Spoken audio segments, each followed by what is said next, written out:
Alright, I'm going to show you how to merge duplicate rows combining unique values into one cell within Excel. So here in our data set, we just have some names of our friends and the states that they visited. Now obviously we can see that Jack is on here twice, so he's visited South Dakota, Vermont, also Washington, and we want to combine all the states that each individual person has visited into one cell.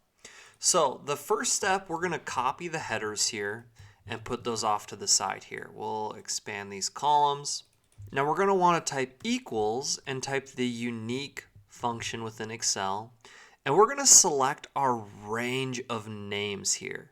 Now you could select the entire column, or in this case, just this range of names. We'll go ahead and hit enter. And that's going to display all the unique names found within this list. Now what we need to do is create a formula that's going to combine each of the states that these individuals have visited. So we'll select this cell, type equals, and you're going to want to use the text join function. And the first argument is the delimiter. And basically what this means is how you want to separate all of these words when they're combined. So obviously we want Jack to say South Dakota, comma, space, Vermont, and so on and so forth. So we'll do quote to start what we want our delimiter to be, comma, space, end quote.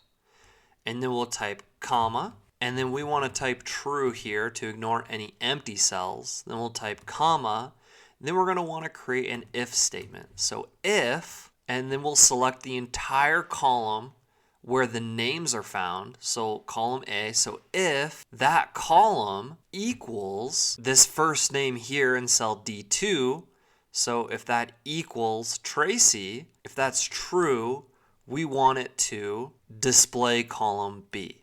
Comma, if that's false, we just want it to be blank, so we'll just do quote, quote, and then we'll end parenthesis, end parenthesis. Now when we hit enter, and we'll expand this column, that's going to combine all of the states that Tracy has visited. So we see Maine, New York, South Dakota, as well as Minnesota, which are all listed here. Now we can click and drag this formula down, and that's going to work for each individual person because the formula is going to go down the list by each person's name, combining the states that they visited. And there you have it. That's how you can merge duplicate rows, combining unique values into one cell. Thank you so much for watching. Please don't forget to subscribe and smash the like button on your way out. Thank you, and just have such a great rest of your day.